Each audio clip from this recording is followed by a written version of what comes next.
ઘાસિયા પરિવારના દીપને પ્રજ્વલિત કરનાર દીપક એવા અભિષેક આ બંને જેમ માધવ પરનો કાનો અને વૈકુંઠના લક્ષ્મીનું મિલન એટલે આજની આ તારીખ 17/11/2024 આ સપ્તપદીના રંગે ભરાયેલી આ શ્યામ આજના આ શુભ લગ્ન પ્રસંગમાં મારે દીકરી નિધિ વિશે થોડું કહેવું છે કે કોઈ ફૂલ વાવે છે અને સુગંધ કોઈ બીજાના ઘરે જાય છે. કોઈ ફૂલ વાવે છે અને સુગંધ કોઈ બીજાના ઘરે જાય છે. અરે દીકરી એટલે બાપનો શ્વાસ, દીકરી એટલે વિશ્વાસ. અરે બાપ એટલે જ તો કહેવાયું છે સાહેબ, કારણ કે દરેક દીકરીના નસીબમાં બાપ તો હોય જ છે, પરંતુ દરેક બાપના નસીબમાં દીકરી નથી હોતી. અરે સૌથી મોટું દાન એટલે કન્યાદાન. ઓહ જમાઈ, એ તમારો વહેમ છે. શું જમાઈ, એ તમારો વહેમ છે કે તું પહેલો એનો પ્રેમ છે, પણ હકીકતમાં જ દીકરીનો પહેલો પ્રેમ તો તેના પપ્પા જ હોય છે.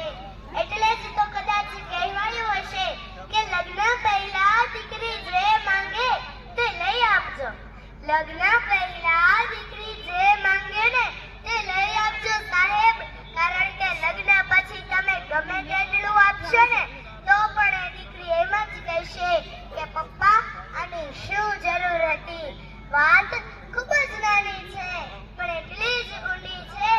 વાત ખૂબ જ નાની છે પણ એટલી જ ઊંડી છે. પિતા અને દીકરીનો પ્રેમ તો દરિયા કરતા પણ ઊંડો હોય છે સાહેબ, દરિયા કરતા પણ ઊંડો હોય છે.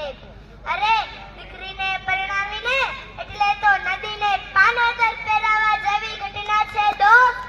લગ્નના ખુશીના માહોલમાં જો કોઈ કઠણ વેળા હોય તો તે છે કન્યાદાન સમય. એમાં પણ તે સમય ગમે તે માણસ કઠણ બની શકે, પણ આ જગતના દીકરીનો બાપ કન્યાદાન સમય કઠણ ન બની શકે.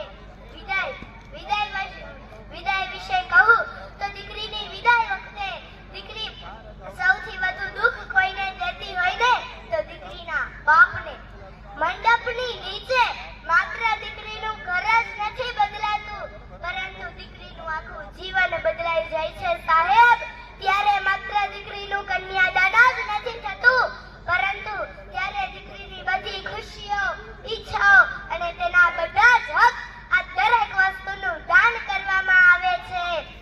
અરે બાપ દીકરીના વહાલ સોયા સંબંધની વાત કરું તો દીકરી જ્યારે જન્મે ને ત્યારે માનું પેટ ખાલી થાય છે અને જ્યારે પરણે ને ત્યારે બાપનું ઘર ખાલી થાય છે.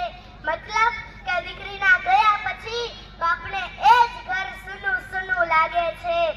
અરે મારે મારી દીદી નિધિ વિશે થોડું કહેવું છે કે જ્યારે તે તેના પપ્પાની નજરમાં 5 વર્ષની હતી ને ત્યારે પણ તે તેને ઢીંગલી જ હતી અને આજના દિવસે પણ તે તેને ઢીંગલી જ રહે છે, કારણ કે લોકો તેના પપ્પાને મળે છે ને તો કહે છે કે નિધિ મોટી થઈ ગઈ હો, પણ તેના પપ્પાના સપનાની ઢીંગલી ક્યારે કોની રાણી થઈ ગઈ ને એ પણ તેના પપ્પાને જરા પણ ખબર નથી રહી. દીકરીની વિદાય વખતે દીકરીનો બાપ ખૂબ જ રડે છે. દીકરીની વિદાય છે એ તો તેમને ખબર જ છે. દીકરીની વિદાય છે તે માટે તેનો બાપ નથી રડતો સાહેબ. તે રડે છે એટલા માટે કે દીકરી પરનો હક વયો જાય છે, તે એટલા માટે રડે છે.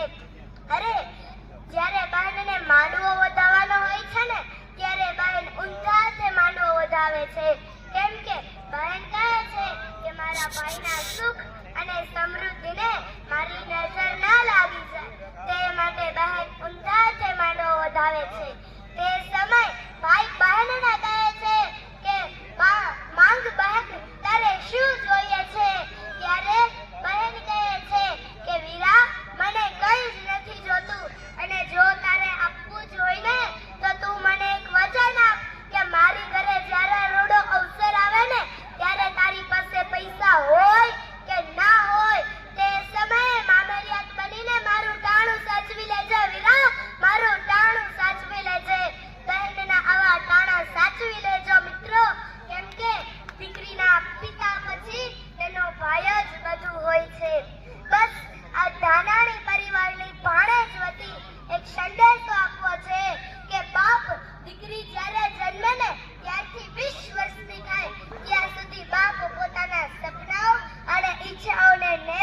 દે છે અને પાય ભેગી કરતો આવ્યો હોય છે.